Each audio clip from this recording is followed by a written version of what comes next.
Баршаңызға сәлем. Мың бір кеңес каналында судың адам ағзасына пайдасы мен маңызы туралы айтатын боламыз. Су тіршілік нәрі. Ғалымдардың айтуынша адам организмі 65% судан тұрады. Судың адамның денсаулығына тигізетін пайдасы мен маңызы орасан зор. Суды жеткілікті мөлшерде пайдаланған жағдайда ағзадан тұздар мен токсиндер шығарылады. Сондықтан жұқпалы аурулар мен улану кезінде көбірек ауыз суын ішу ұсынылады. Терінің сұлулығын сақтап қалу үшін үнемі таза су ішіңіз.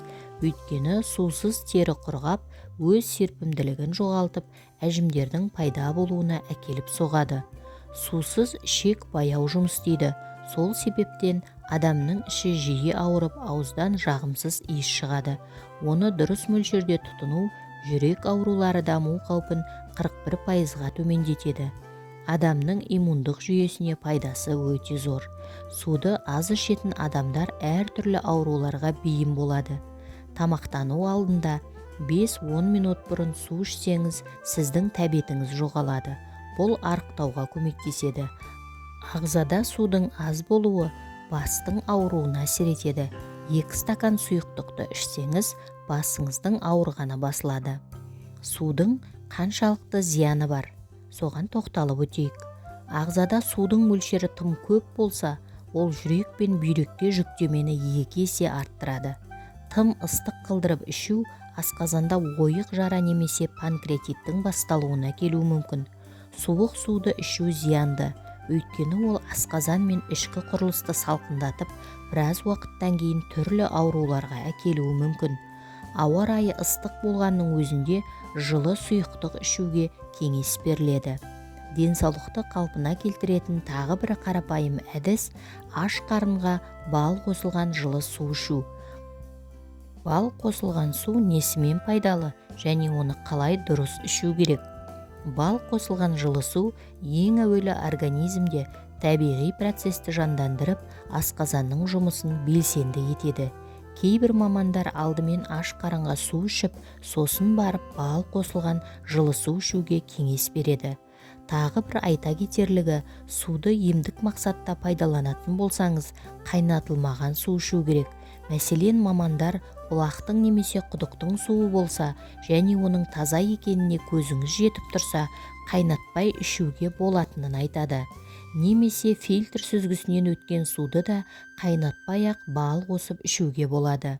Бал қосылған су адам ағзасын сергітіп, күш-қуат береді. Суды міндетті түрде аш қарынға ішкен дұрыс. Лимон қосылған жылы судың пайдасы құрамында аскорбин қышқылының болуында. Нәтижесінде мұндай сусын ағзаның иммундық жүйесін нығайтады. Сонымен қатар лимон қосылған су қан құрамындағы қантты азайтып, адамды сергітеді, организмге қуат береді.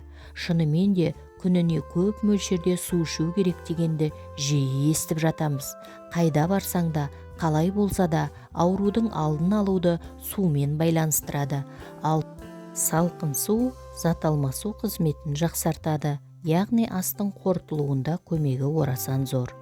Жылы су тонусты көтереді. Адам өзін сергек сезінеді, себебі дәрумен мен минералдың таралуын қамтамасыз етеді. Суды ретімен ішу салмақты бір қалыпта ұстап тұрады. Ағзадан керек емес заттарды шығарып, қалдықтардан тазартады.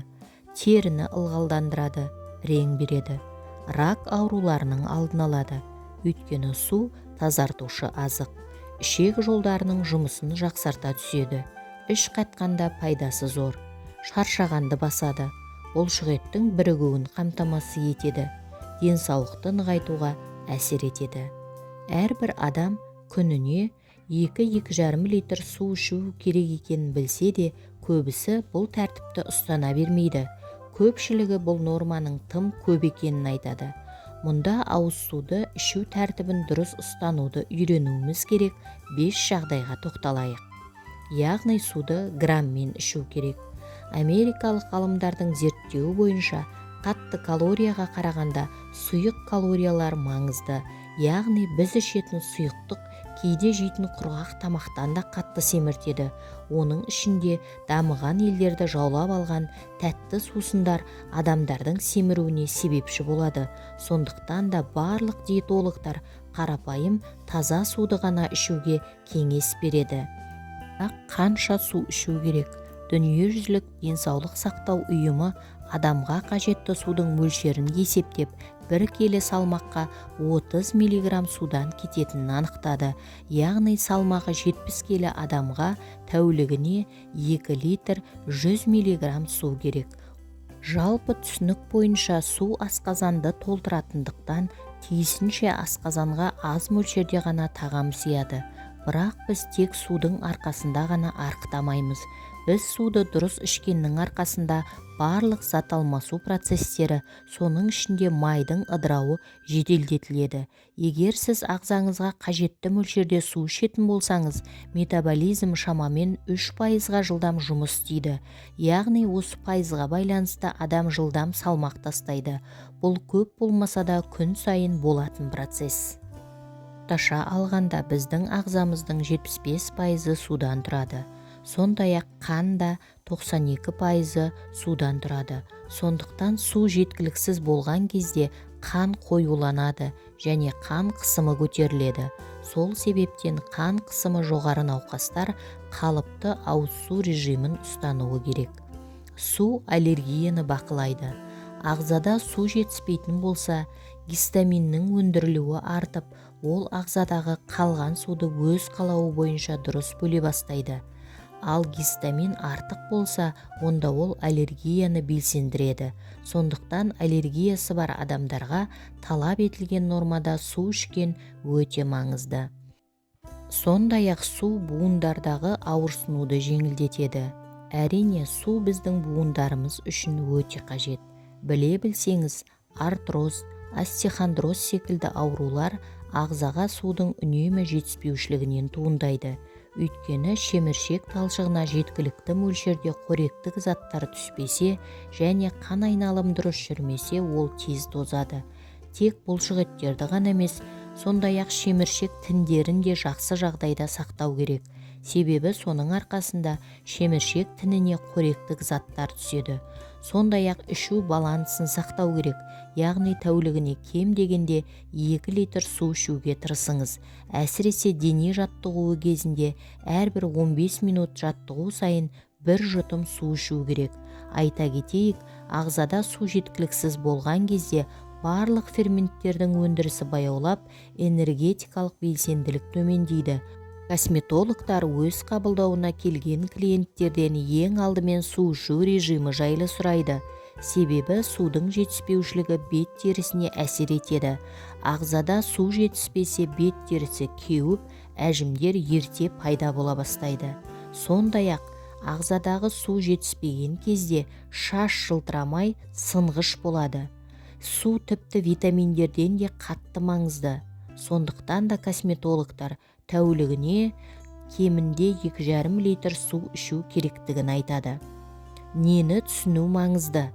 Ағзада су жеткіліксіз болғанда, ағзамыз өмірлік функцияларды сақтау үшін клеткалар мен тіндердегі суды ала бастайды.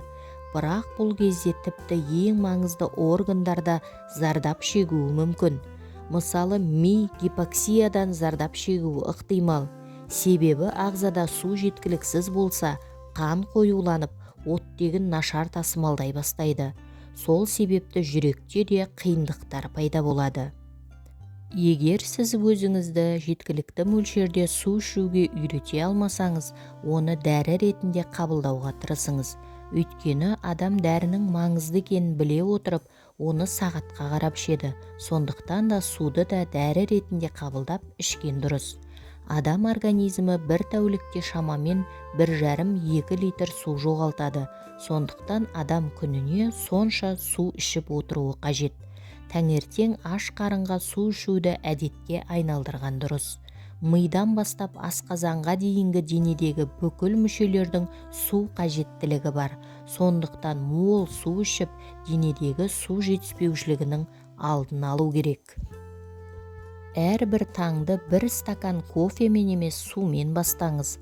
осылай сіз ағзаңыздың оянуына көмектесесіз. Миға күш беріп, ішек пен қарынға таңғы асты қорытуға мүмкіндік бересіз. Бүгінгі пайдалы ақпаратым кәдеңізге жарасын. Каналыма тіркеліп, лайк басып, комментарий қалдыруды ұмытпаңыз, қымбатты оқырман.